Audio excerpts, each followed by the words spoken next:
है।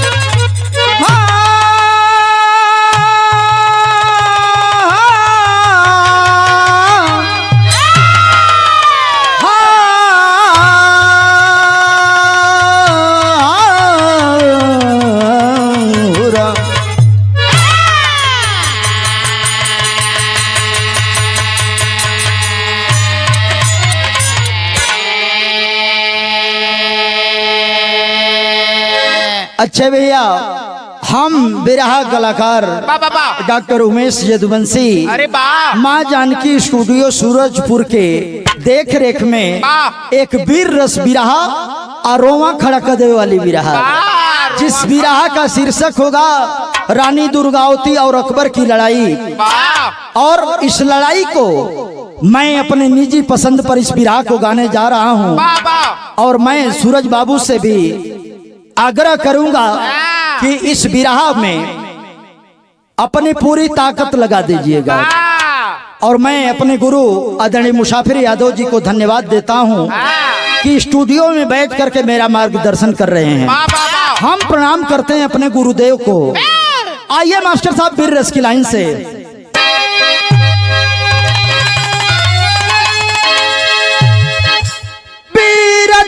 वीर का वह अलंकार है, अरे जो कलम शीश कर दे वतन के लिए,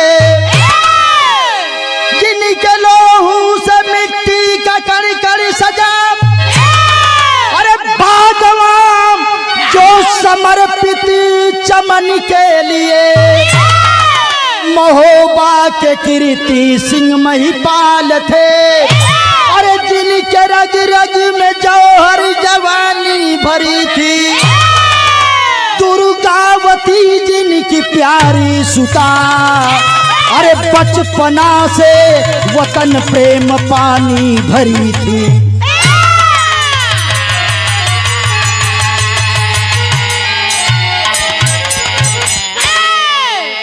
अरे बाबू, हमारे बिरहा का शुरुआत बीरन के धरती महोबा से शुरू होती है, लेकिन बिरहा के शुरुआत में बीरन वाली गीत भी लगे थे मास्टर साहब। जियो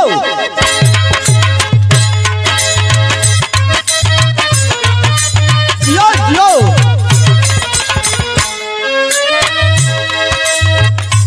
आदरणीय डॉक्टर साहब, कौनो प्रेमी का से प्रेमी कहत हो, कैसा कहत हो कि प्यार अनायास ना हो जाए, प्यार करे खातिर कुछ लगी, कुछ लगी, हाँ कुछ लगी, मतलब दाम लगी, समय लगी, त्याग लगी। प्यार एक समर्पण है, लेकिन प्यार को वासना में जो है डाल देना ये महापाप हुआ करता है। जैसे इनका भइल है। लेकिन लाइन लिखी जा रही है कैसे, अरे ऐसे कैसे हो जाई,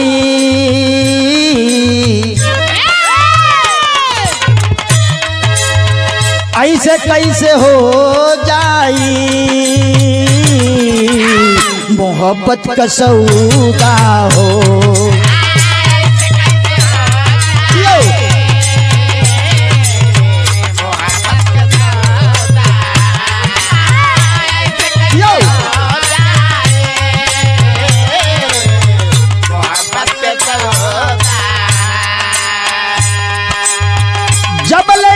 लड़ी ना कबले बतिया बढ़ी ना,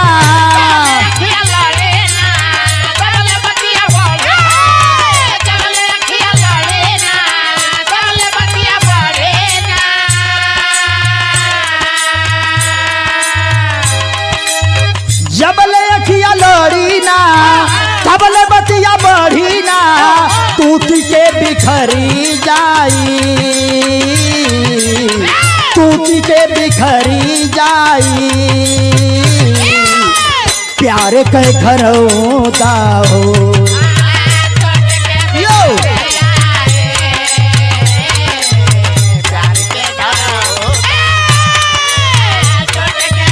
या भैया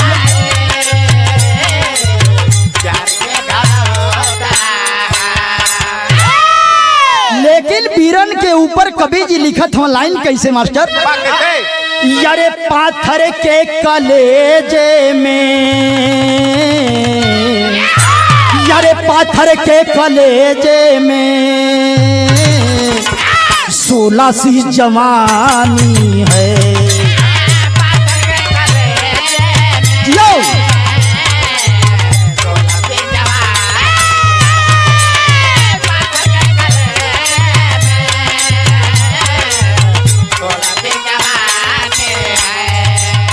पाथर के कलेजे में 16 सी जवानी है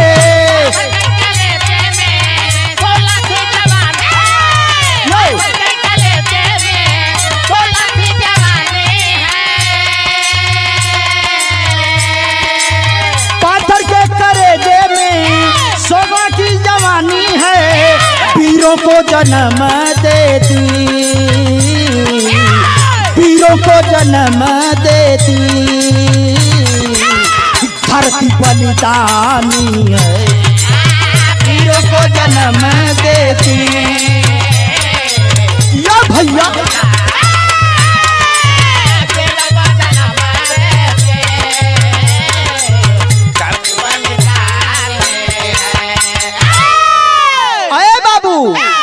हिंदुस्तान की धरती है जहाँ के कड़कड़ में बहादुर पैदा हुआ करते हैं। ये धरती ऐसी है जहाँ पर मेहरबऊगा और मेहरबसुआ ना पैदा होना है डॉक्टर साहब यहाँ पर वीर पैदा होना। हमार बेचन गुरु कहें कि धरती वह अच्छा कि जहाँ मर्दन का जन्म होगा। नजम में भाव कवि जी लिखा था फिर रच के लाइन में आवा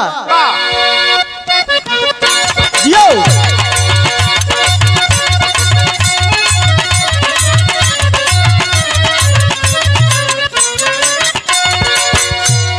रानी दुर्गावती के आचरण के ऊपर कवि जी प्रकाश डालत हो कैसे करना सवारी घोड़े का था अनुपम तराना करना सवारी घोड़े का था अनुपम तराना बचपन से ही सीखी थी तलवार चलाना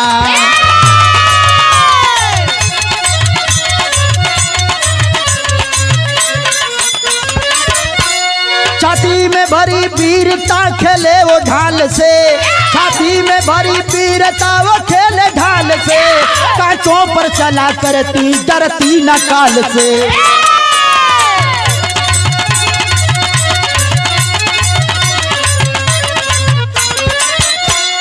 विवाह योग्य हो गई दुर्गावती लली विवाह योग्य हो गई दुर्गावती लली गोंडवाना के भूपेश थे संग्राम सिंह बली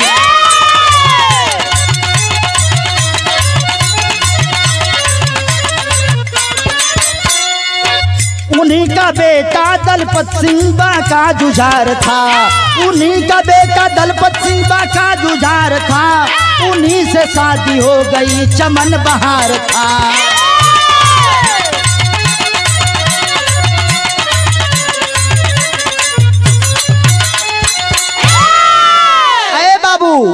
मुगल काल की बेला है मुगल काल में जितना देश के लिए संघर्ष वीरों ने किया उतना ही हमारे देश की वीरांगनाओं ने किया महोबा के धरती पर राजा कीर्ति सिंह का बिटिया जौने का नाम दुर्गावती जब धीरे धीरे सयान होके लगले बाबू तो बहादुर बाप की बिटिया थी बचपन से ही पिता के साथ तीर तलवार और घुड़सवारी का उसको शौक था ए बाबू पिता के साथ रहते रहते वह वीरांगना बन रही थी लेकिन कीर्ति सिंह एक दिन सोचलन कि धीरे धीरे दुर्गावती जवान होती है करे लायक एक बर खोज के विवाह कर दें ए बाबू गोंडवाना क्षेत्र का रहे वाला संग्राम सिंह और संग्राम सिंह का बेटवा जौने का नाम दलपत सिंह बतावल गए ए बाबू दलपत सिंह बहादुर नौजवान था, वो अभी जो है वीर योद्धा था। गोंडवाना में उसकी भी एक चमक थी। और जब चमकले बाबू तो दुर्गावती के साथ दलपत सिंह का विवाह हो गए। और जब विवाह हो गए तो सुहाग रात का तैयारी होते अंजय भैया। जौने के सुहाग रात सबके जीवन में आवेले। और डॉक्टर साहब इस सुहाग रात जीवन भर जवले इस सांस चलेले तब तक नहीं भूला। इनकी जिंदगी में कई बेर आ गए तो बहुत बढ़िया बा। यहाँ गीत लगत है और स्वर्गीय रामदेव चाचा का स्पेशल गीत लगत है मास्टर।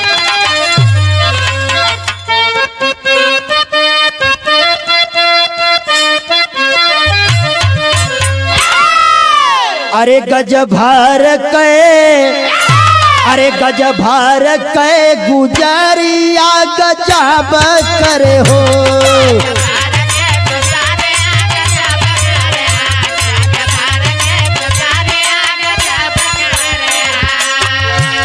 जबनी अरे बोलाई अयब तुब तुर हो की गज भर के गुजरिया गजब करे हो। अरे बाबू यहाँ बिरहा में भाव लगे था कैसे? अरे प्यारी बीरयापन, अरे प्यारी बीरयापन साजना के पाई गईली हो।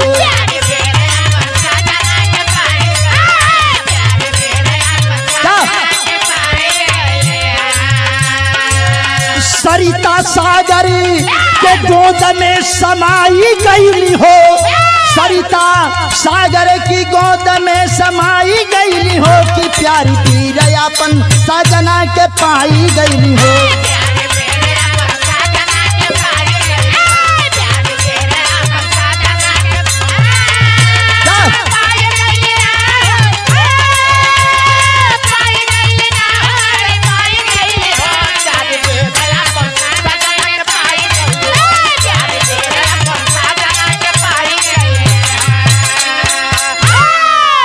सुहाग कक्ष में जय ही दलपत सिंह और रानी दुर्गावती पहुंचली है भैया।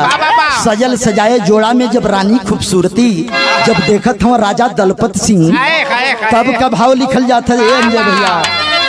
अरे सेजिया पर लरजी के बरसल सवनवा, यारे गोदिया में पैदा भइल सुघरा ललनवा।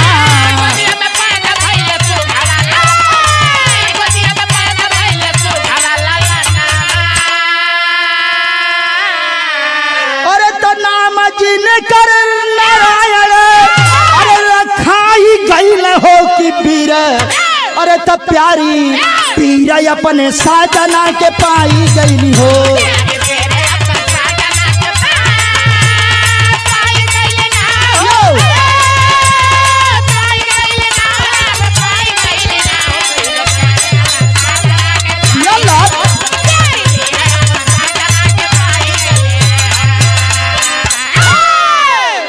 ए बाबू दोनों राजा दलपत सिंह और रानी दुर्गावती के सुहाग रात मिलल। आज जब मिलन भयल तो वही मिलनवा से जेपी भैया दुर्गावती की गोद में एक लड़का पैदा होता है। और लड़कवा जब पैदा भल तो वो लड़कवा का नाम नारायण रख दिलन। आज जब नारायण रखल तो यहाँ बिरहा में विजय नारायण भैया तनी संभार के आवा, बड़ी कचाका गीत लगत है।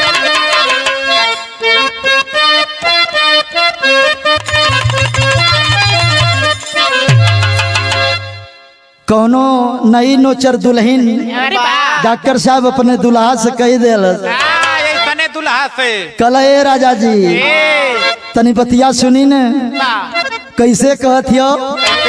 अरे तनी लेला हो, अरे तनी लेला हो बलमुआ हमके कोरा।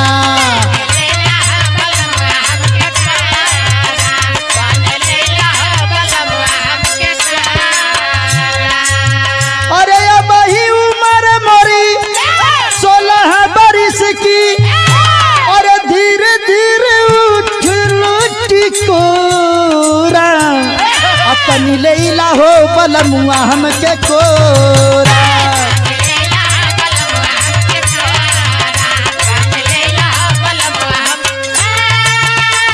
अरे दियो दियो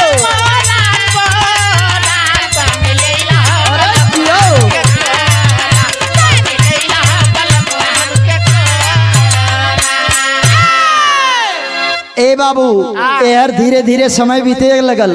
महोबा में राजा कीर्ति सिंह का बुढ़ाई आए गई और जब बुढ़ाई आयल तो यहाँ कवि जी हमार लड़ाई चालू करे चलत हूँ। कैसे अरे भाई ने कीर्ति सिंह, अरे भाई ने कीर्ति सिंह सरगवा के बासी।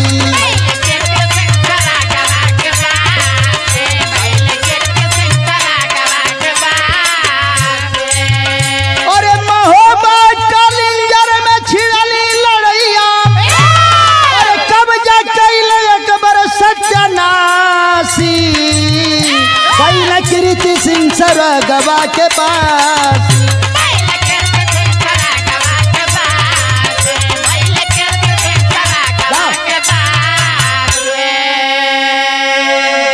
तीन साल बीतल गिरल सर पर बजरवा, दलपत कमरा न भयल टूटल सहारवा।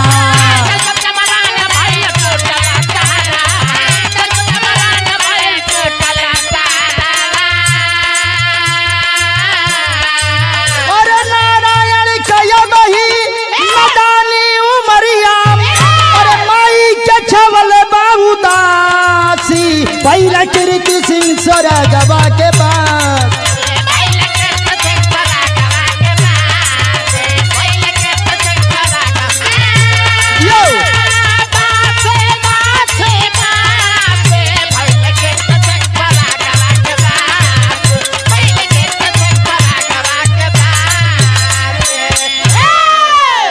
अरे बाबू इधर महोबा के राजा कीर्ति सिंह की मौत हो जाती है। और जब कीर्ति सिंह के मौत का खबर जब अकबर सुनता है तो महोबा के कालिंजर किले पर अकबर चढ़ाई कर देता है। ए बाबू महोबा के कालिंजर किले को बचाने के लिए एक तरफ दलपत सिंह का मरण हुआ है और दूसरे तरफ गोद में एक नन्हा सा बेटा जिसका नारायण नाम बताया गया, नारायण को लेकर के सोचती है कि दुर्गावती महोबा का पानी कैसे बचेगा। अब महोबा के पानी के विषय में सोचत हो तब तक कवि जी यहाँ तेरी में भाव लिखत हुआ।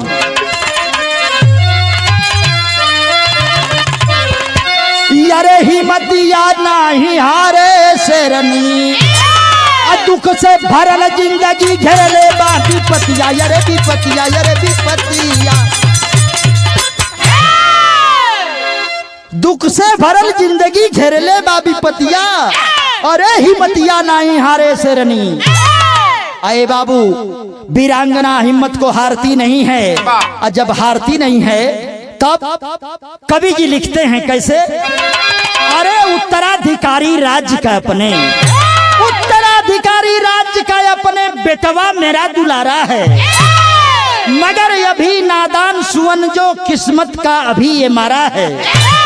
3 वर्ष की आयु में, अरे 3 वर्ष की आयु में राज्याभिषेक उस बार किया, संरक्षिका बनकर चंडी स्वयं शासन का भार दिया। अरे बाबू वीरांगना उस 3 वर्ष के नन्हे बालक का राज्याभिषेक करती है, उस राज्य का महोबा का राजा घोषित करके राज्य की पूरी कमान अपने हाथों में रानी दुर्गावती ले लेती है। और जब दुर्गावती अपने हाथ में कमान लेती है तो कवि जी हमार पुरान जमाने के बड़ी शानदार गीत लिखत हवा, बहुत जानी जनतो ना हुई है। चला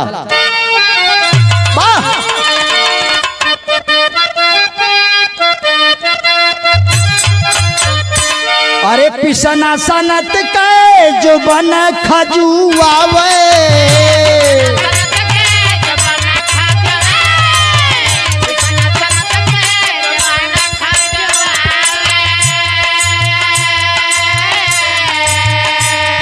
लेकिन बिरहा में कवि जी भाव लिखत हो कैसे। हिम्मत वीरांगना के हिर में भरल बा,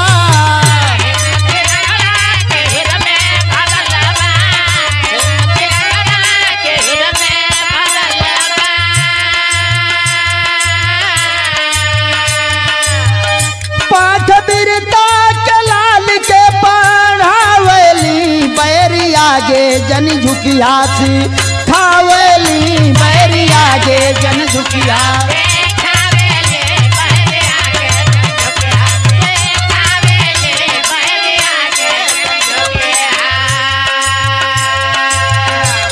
सलाहकार मंत्री आधार सिंह ज्ञानी, अरे जकर बले बढ़ल गोंडवाना का पानी।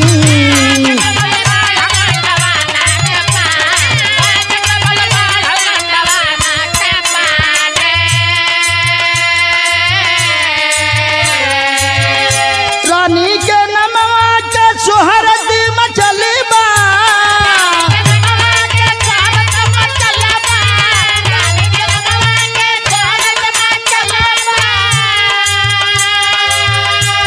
अरे अकबर के छतिया चरावली, अब बैरी आगे जन झुकी हाथ सिखावली, बैरी आगे जन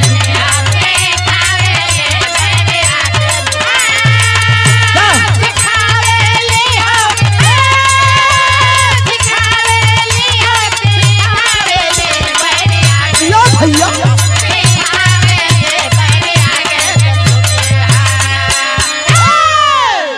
अरे बाबू 3 साल के बच्चे नारायण को रानी दुर्गावती जो है वीरता का पाठ पढ़ाती है, अस्त्र शस्त्रों को चलाना सिखाती है, घुड़सवारी सिखाती है।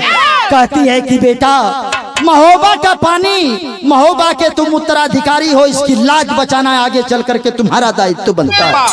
यही बात वीरता का पाठ माँ पढ़ाती है। और जब वीरता का पाठ पढ़ाती है तो राजू भैया यहाँ बिरहा में बिराइयन के करेजा बिगाड़े वाली गीत लगत है। जियो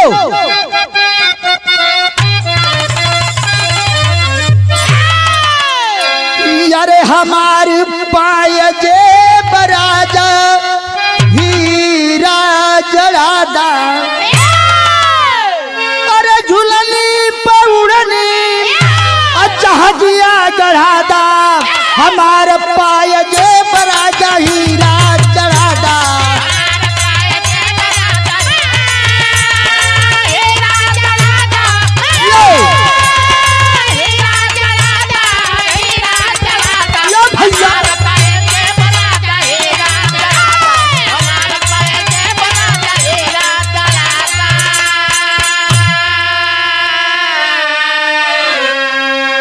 बाबू इधर अकबर मुगल बादशाह अकबर कालिंगर किले पर जो है चढ़ाई कर देता है। और जब चढ़ैया कैले तो यार महोबा का पानी बचावे बदे रानी दुर्गावती अपनी सेना को सजा करके आगे बढ़ती है। अब बढ़ती है तो यहाँ कवि जी एकदम कलमिया तोड़ देले में ये डॉक्टर साहब। अरे बनल हो या कबरी, अरे बनल हो या कबरी, पप्पा जी अगिया का गोला,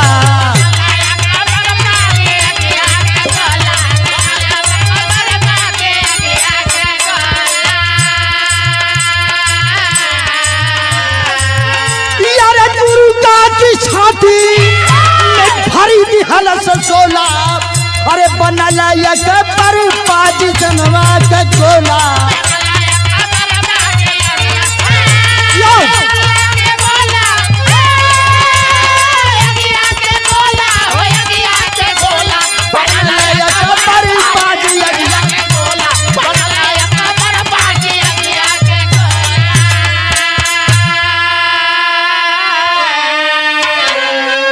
बाबू गोंडवाना किले को चारों तरफ से 10,000 सेनाओं के साथ अकबर जो है घेर लेता है।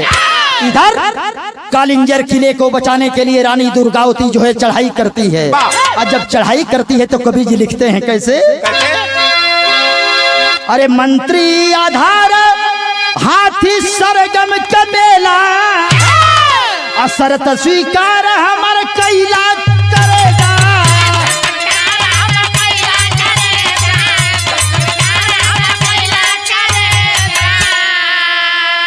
अरे नहीं लड़ब तानी भेदवा के खोला, बनला या जबर पाजी लगिया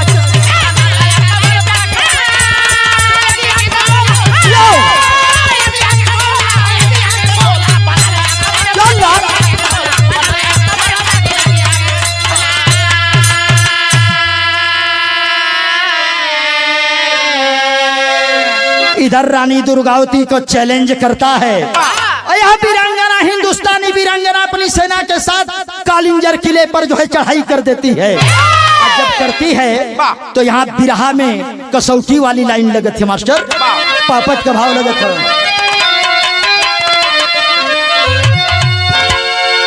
यारे वतन यान पर अरे मरना है मंजूर नूर यही माटी में, सपना तुहार कह दे हम चूर नूर यही माटी।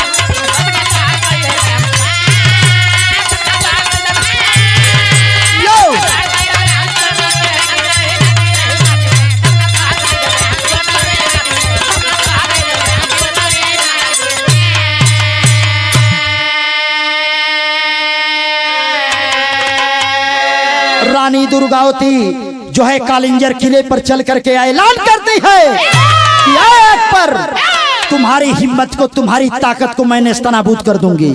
कैसे कहती बाबू? अरे आ सब खाले सेना भारी, गोंडवाना जिला को खेरा हो, सैनिक देख रानी का मंत्री, बोला बात दिलेरा हो। आसफ खां जो है भारी सेना लेकर के गोंडवाना किला को घेर लेता है, गोंडवाना किले पर जो है चढ़ाई करता है।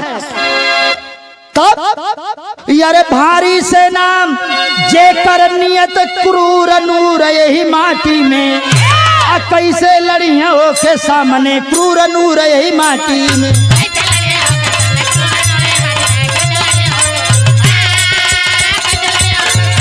या भैया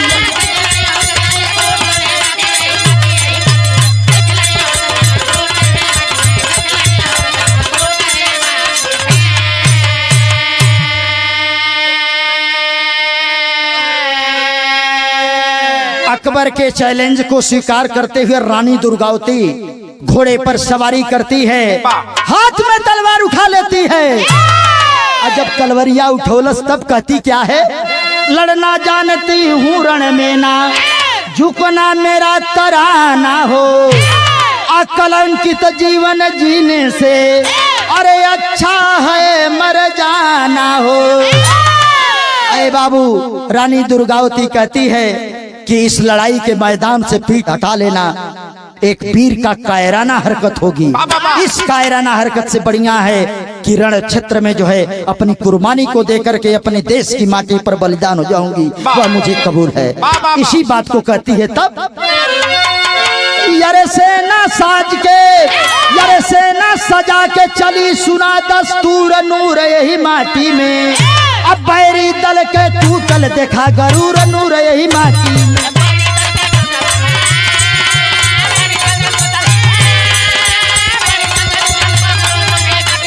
या भैया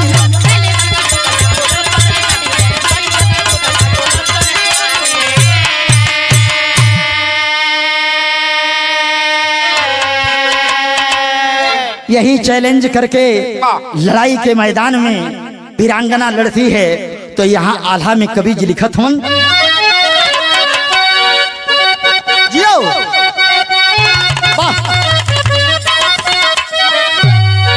अरे है बलिदानी हमारे हिंद के धरती आए भैया,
पच गयल मुंडावा से रण मैदान।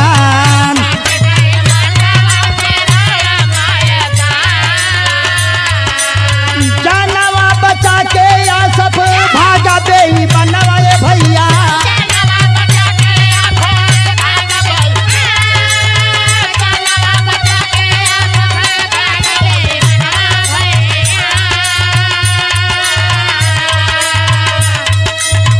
हार गयल राड़ावा में भायल बागला।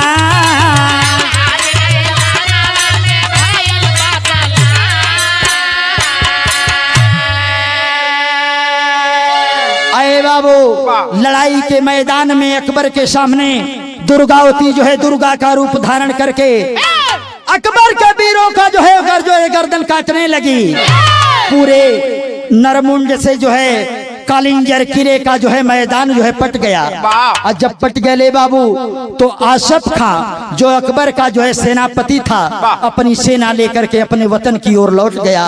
और दुर्गावती करती क्या है, यहाँ सदर में आजा मास्टर साहब।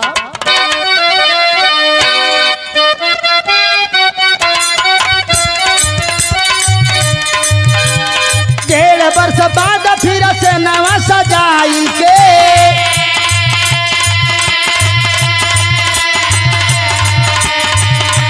घेर दिया खिलवा को पापी बेईमान।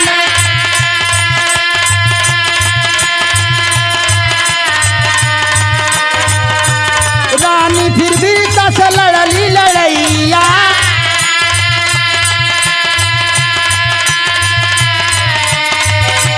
दोनों ओरिया से भयल घमासान।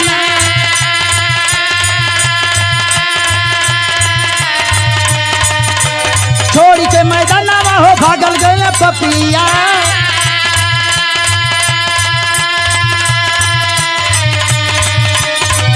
श्री पवनी भरत मुस्कान।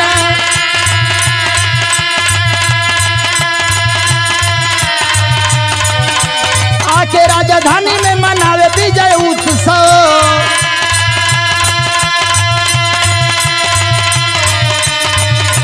पहले बदो का सरदार एक सुजान।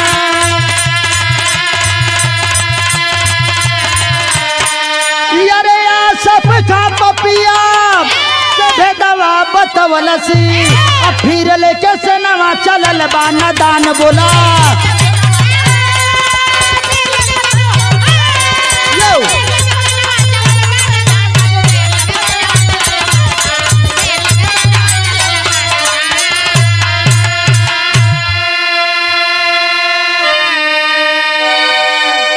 बाबू 1.5 वर्षों के बाद फिर आसफ खां अपनी सेना लगा करके सेना को सजा करके कालिंजर किले पर फिर से चढ़ाई करता है।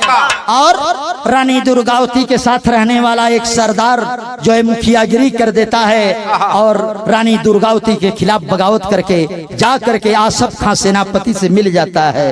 और जब कमजोरी को पा करके रानी दुर्गावती की कमजोरी को पा करके आसफ खां फिर कालिंजर किले पर चढ़ाई कर देता है। वहां पर फिर दोनों सेनाओं के बीच घमासान मचता है और विजय का पताका एक बार फिर रानी दुर्गावती के माथे पर बांधा जाता है। और जब बांधल जाता है तो यहाँ बिरहा में आदरणीय मुसाफिर कवि जी खड़ी का लाइन लिखत हूँ और कितना कचाका लाइन लिखत हूँ। आवा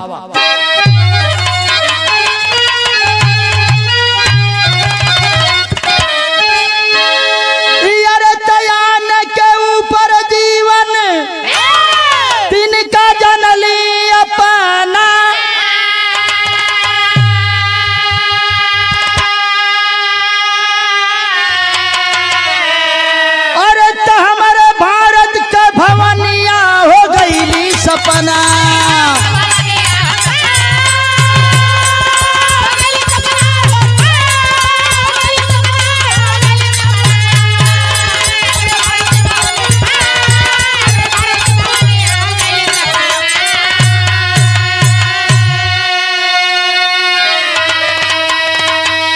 एक बार फिर रानी दुर्गावती नारायण अपने बच्चे के नेतृत्व में सेना का जो है प्रतिनिधित्व करती हैं।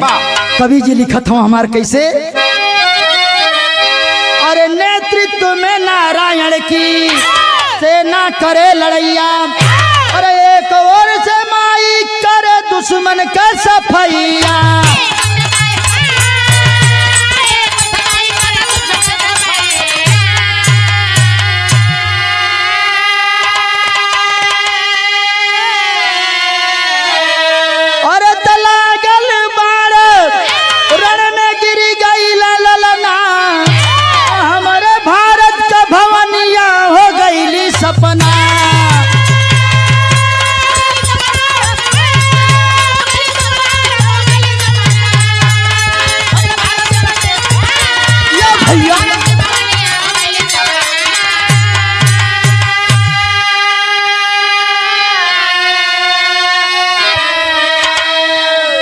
अकबर की सेना और रानी दुर्गावती की सेना के बीच कालंजर के किले में दूसरी लड़ाई जब शुरू होती है तो एक बाण आकर के दुर्गावती के बेटे नारायण की छाती में लग जाता है और नारायण धराशायी होकर के जमीन पर गिर जाता है। और जब गिरता है तो एक तरफ तलवार चला रही है तो दूसरी तरफ रानी दुर्गावती अपने बेटे नारायण की ओर देखती है। तो कवि जी लिखते हैं कैसे, अब विचलित न भैली रानी देखली भर नयनवा, अब बेटवा से बढ़ के जनली अपन वतनवा, स्वर्गवा में ललना से होई मिलना, हमारे भारत का भवनिया हो गई नी सपना। ए बाबू, बेटे की लाश गिरी हुई लाश की तरफ ध्यान नहीं देती है वीरांगना, अपने देश की मर्यादा की ओर ध्यान देती है। कहती है कि बेटे से मिलन तो रणभूमि में यदि शहीद हो जाऊंगी तो स्वर्ग में भी मिलन हो जाएगा, लेकिन हमारे देश की हमारे माटी का यदि पानी चला जाएगा मेरे जीते जी तो मेरा जो है जीना दूभर हो जाएगा। अंतिम लाइन में कवि जी लिखत हो मास्टर,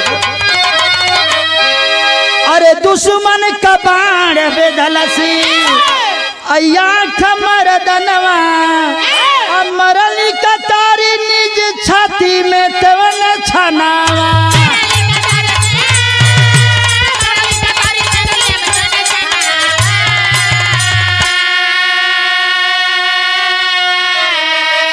अरे वीरता वीरांगना करहल गहना, हमारे भारत के भवनिया हो गईली सपना।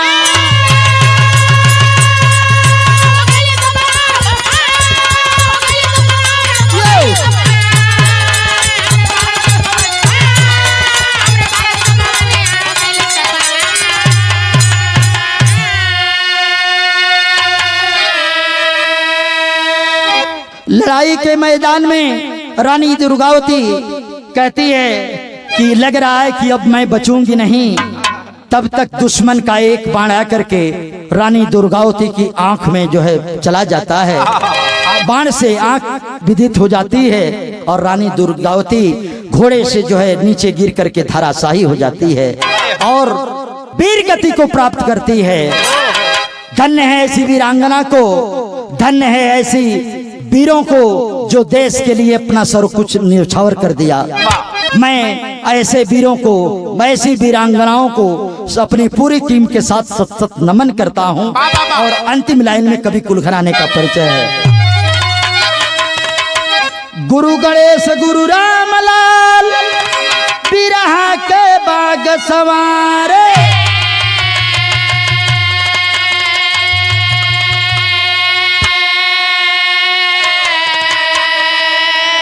बच्चन चंद्रिका रामदेव बेचन हो गए प्रभु के प्यारे।